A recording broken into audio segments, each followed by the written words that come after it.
ઓમ નમઃ શિવાય। પવિત્ર શ્રાવણ માસની વિશેષ રજૂઆત ઓમ નમઃ શિવાયમાં હું હિના આપ સૌનું સ્વાગત કરું છું। શિવની ઉપાસનાનું અવિરત યજ્ઞ ચાલુ જ છે, ત્યારે આજે આપણે વાત કરીશું જામનગરના ટપકેશ્વર મહાદેવની, જેના પર જળથી ચમત્કારિક રીતે જળાભિષેક થાય છે। તે ટપકેશ્વર મહાદેવ બિરાજમાન છે જામજોધપુર તાલુકાના પાટણ નજીક।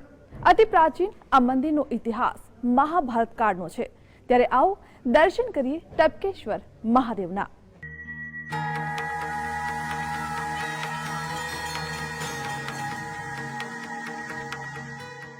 ટપકેશ્વર મહાદેવ જામનગરના જામજોધપુર તાલુકાના પાટણ ગામથી માત્ર 2 કિલોમીટર દૂર ડુંગરમાં બિરાજમાન છે ટપકેશ્વર મહાદેવ।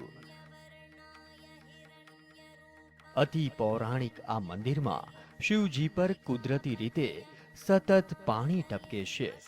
લોકવાયકા મુજબ આ મંદિરમાં સ્વયંભૂ શિવલિંગ છે અને આ મંદિર પાંડવોના સમયનું પૌરાણિક મંદિર છે।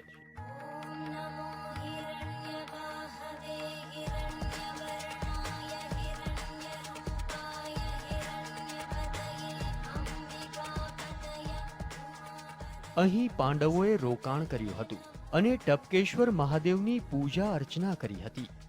અદ્ભુત પ્રાકૃતિક સૌંદર્ય વચ્ચે બિરાજમાન ટપકેશ્વર મહાદેવનું આ મંદિર ભક્તોને દિવ્ય અનુભૂતિ કરાવે છે।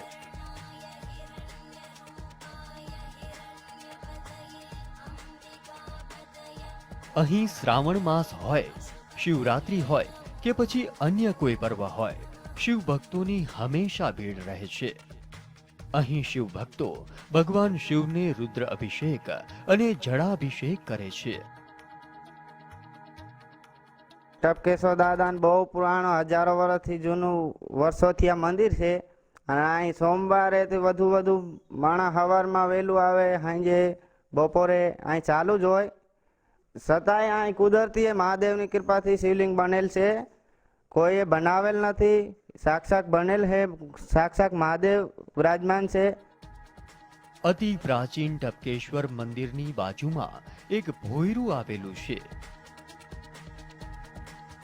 તેની અંદર પ્રવેશ કરી બાજુના રૂમમાં નીકળી શકાય છે।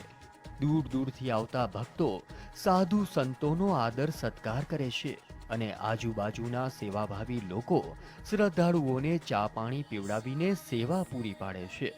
અહીં હરેક શિવ ભક્તો જે ખરા હૃદયથી મહાદેવ પાસે જે પણ માંગે છે, ટપકેશ્વર મહાદેવ દરેકની મનોકામના પૂર્ણ કરે છે। જામનગરથી ભરત ચૌહાણ સાથે દિલીપ ત્રિવેદી, GSTV। ટપકેશ્વર મહાદેવનો ભવ્ય ઇતિહાસ જાણ્યા બાદ સમય થયો છે એક નાનકડા વિરામનો, પણ તમે ક્યાંય ન જતા, કારણ કે વિરામ બાદ હું આપને જણાવીશ કે ભગવાન શિવે શું કામ ધારણ કર્યું ત્રિશૂલ અને શું છે તેનો મહિમા, પણ એક નાનકડા વિરામ બાદ।